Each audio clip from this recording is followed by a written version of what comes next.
जोगी भिक्षु संघ के नायक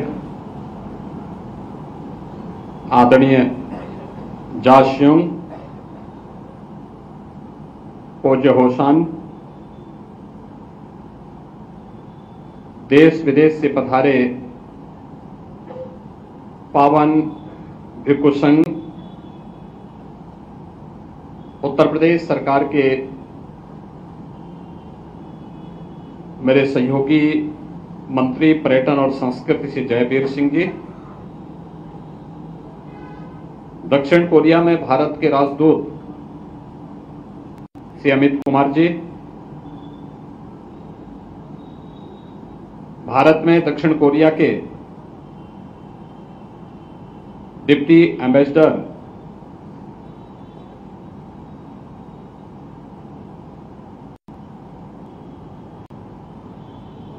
श्री सांग वो लिम, इंटरनेशनल बुद्धिस्ट कॉन्फेडरेशन के deputy general secretary Shri Rinpoche, अंतर्राष्ट्रीय बौद्ध शोध संस्थान उत्तर प्रदेश के अध्यक्ष भदंत शांति मित्र जी, उत्तर प्रदेश सरकार के प्रमुख सचिव पर्यटन व संस्कृति श्री मुकेश मिश्राम जी, आज के इस कार्यक्रम में उपस्थित श्री लालजी प्रसाद जी, हमारे सभी भिक्षुगण और उपस्थित भाइयों बहनों,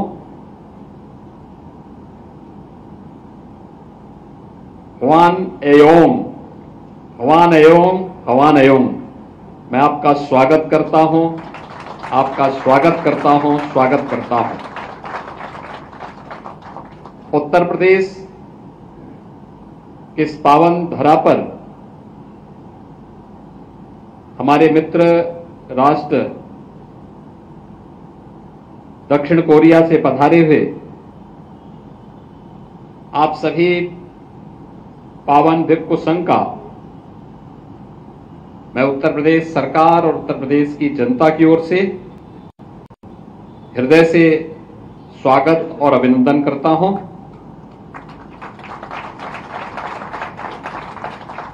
भारत और दक्षिण कोरिया के राजनयिक संबंधों की अर्ध शताब्दी पूरी होने के उपलक्ष्य में उभय राष्ट्रों के संबंधों को मैत्रीपूर्ण प्रगाढ़ता प्रदान करने हेतु संपन्न हुई जोगी संघ की सफल धम्म यात्रा की मैं आप सबको हृदय से बधाई देता हूं। दोनों देशों की खुशहाली की प्रार्थना जब भिक्षु संघ करता है या हमारे संत करते हैं तो वह निश्चित ही फलीभूत होती है। आपने इस यात्रा की शुरुआत सारनाथ से करके बौद्ध गया, विदकोट पर्वत, राजगीर, नालंदा, वैशाली, कुशीनगर, लुम्बिनी, कपिलवस्तु के दर्शन करते हुए श्रावस्ती में संपन्न की। इसके लिए आप सभी को बहुत बहुत बधाई।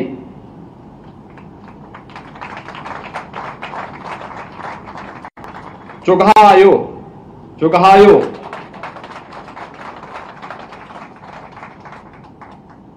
भारत और दक्षिण कोरिया की स्वतंत्रता दिवस की तिथियां एक है, यानी 15 अगस्त। वर्तमान में भारतवासी अपनी आजादी के अमृत महोत्सव के उपरांत अमृत काल के प्रथम वर्ष में प्रवेश किए हैं। भारत और दक्षिण कोरिया दोनों देश G20 समूह के सदस्य हैं। अपनी आजादी के अमृत महोत्सव वर्ष में भारत को G20 समूह की अध्यक्षता करने का अवसर प्राप्त हुआ है। इस वर्ष G20 की theme one earth, one family, one future है। यह भारत के प्राचीन वसुधैव कुटुंबकम के भाव से हमें जोड़ती है। पूरी दुनिया में जब भी मैत्री और करुणा की बात होती है, विश्व मानवता भगवान बुद्ध का स्मरण करती है। हमारे आदरणीय प्रधानमंत्री श्री नरेंद्र मोदी जी ने संयुक्त राष्ट्र संघ में यही बात पूरी मजबूती के साथ कही कि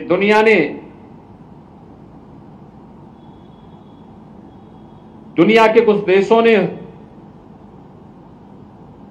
विश्व मानवता को भले ही युद्ध दिया हो, लेकिन भारत ने दुनिया को बुद्ध दिया है। विश्व भर के बौद्ध समाज के लिए भारत इसलिए श्रद्धा और आस्था का केंद्र है। उत्तर प्रदेश के लिए गौरव का विषय है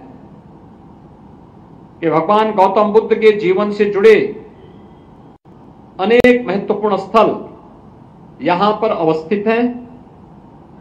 भगवान बुद्ध ने अपने जीवन को 2/3 हिस्सा उत्तर प्रदेश में व्यतीत किया था।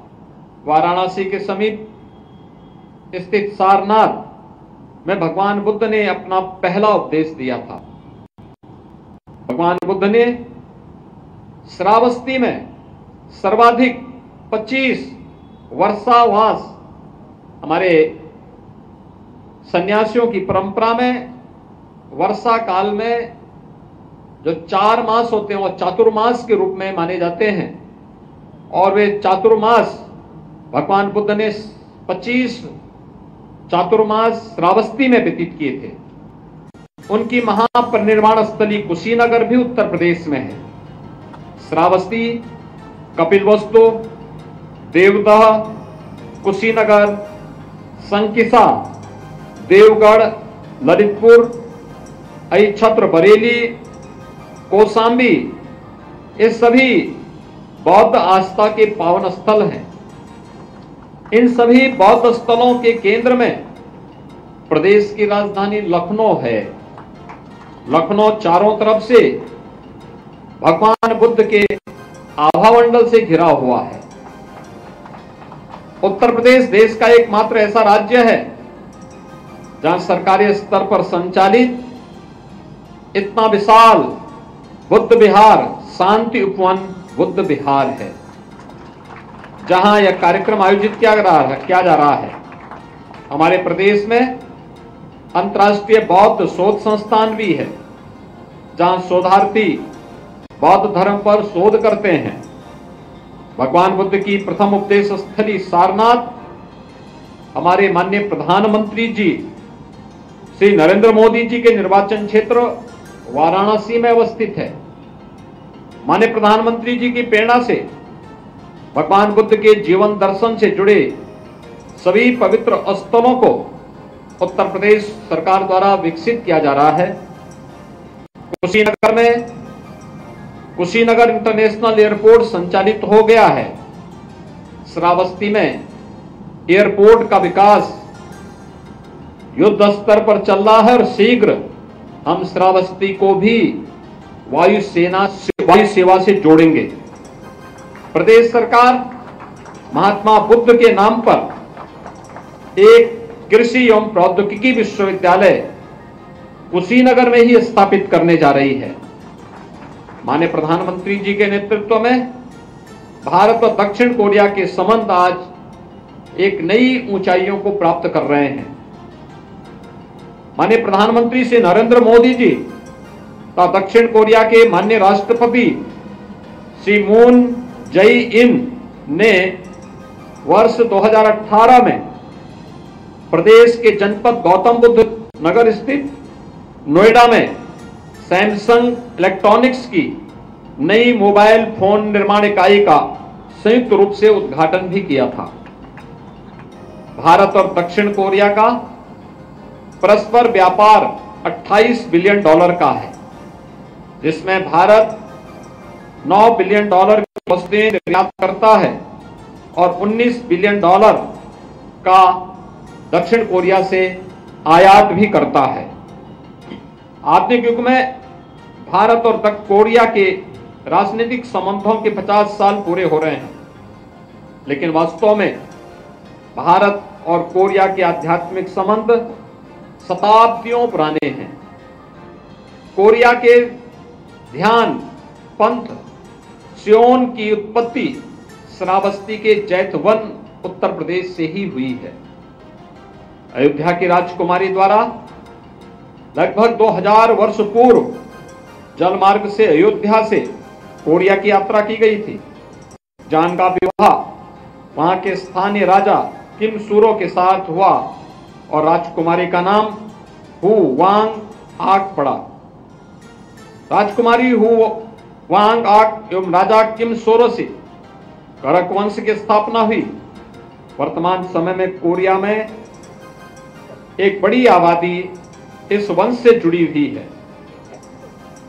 दक्षिण कोरिया की माननीय प्रथम महिला सुश्री किम जोंग सोक महोदया 6 नवंबर 18 को अयोध्या में दीपोत्सव के पावन आयोजन में उपस्थित हुई थी। भारत एवं दक्षिण कोरिया के प्राचीन और प्रगाढ़ सांस्कृतिक संबंधों के दृष्टिगत इस अवसर पर माननीय प्रथम महिला द्वारा हम उत्तर प्रदेश सरकार के साथ मिलकर के क्वीन हो मेमोरियल पार्क परियोजना का वहां पर शिलान्यास का कार्यक्रम भी संपन्न किया गया। दोनों देशों के मध्य सांस्कृतिक संबंधों को विस्तार देने के उद्देश्य से अयोध्या में राम कथा पार्क के समीप 11,658 वर्ग मीटर क्षेत्रफल में 21 करोड़ 92 लाख रुपए की धनराशि से क्वीन हो मेमोरियल पार्क का निर्माण कार्य अब पूरा कर लिया गया है। इस पार्क में किंग्स पेवेलियन, क्वीन पेवेलियन तथा कोरियन वॉल का निर्माण भी किया गया है। अयोध्या तक कोरिया के गिमेह शहर सिस्टर सिटी भी है। भारत के बौद्ध आचार्य बौद्ध धम्म भगवान बुद्ध के धम्म को चीन होते हुए कोरिया में इसने प्रवेश किया। आपकी ध्यान परंपरा सियोन का उद्गम स्थल उत्तर प्रदेश का ही श्रावस्ती है, जहां आपकी यात्रा का उपसंहार हुआ। इस प्रकार बौद्ध जोगेशन के उद्गम की जड़ें भारत में है। हमारे सांस्कृतिक और आध्यात्मिक संबंध सदियों पुराने हैं। इस देश से आप विदेश में नहीं बल्कि अपने आध्यात्मिक पूर्वजों के घर में आए हैं। यहां आप अपने गुरु भाइयों से मिलने आए हैं। मेरे संज्ञान में आया है कि इस धन यात्रा के आयोजक सैगवा सोसाइटी इंडिया पिलग्रिमेज है। इस सफल यात्रा एक सफल यात्रा के लिए मैं आयोजित करने के लिए आप सबको बधाई देता हूं। इस पावन संघ ने 43 दिन की यात्रा में 1168 किलोमीटर की पैदल यात्रा की, जो अत्यंत ही प्रेरणादायी है। हमारे देश में भी तीर्थों की पैदल यात्रा की परंपरा है। हर हमारे पवित्र तीर्थ में पंचकोशी परिक्रमा, 14 कोशी परिक्रमा, 84 कोशी परिक्रमा और नदियों की भी परिक्रमा, नर्मदा परिक्रमा, ये भारत के अंदर बहुत पवित्र मानी जाती है। आध्यात्मिक ऊर्जा के केंद्र उत्तर प्रदेश में आप लोगों की यात्रा का सुखद अनुभव आप अपने देश में साझा करेंगे तो अन्य लोग भी यहां आने के लिए प्रेरित होंगे। मुझे विश्वास है कि भविष्य में हम संघ के अन्य सदस्यों को भी प्रदेश आगमन में स्वागत का अवसर आप सब उपलब्ध कराएंगे, हमारे मैत्री चिरस्थायी हो, भवतु सभ्य मंगलम। इन्हीं मंगल कामनाओं के साथ स्वदेश वापसी की आपकी सुखद यात्रा की मैं अपनी शुभकामनाएं देता हूं। गमसाह निदा, गमसाह निदा। जय भारत, कोरिया मैत्री, जय हिंद।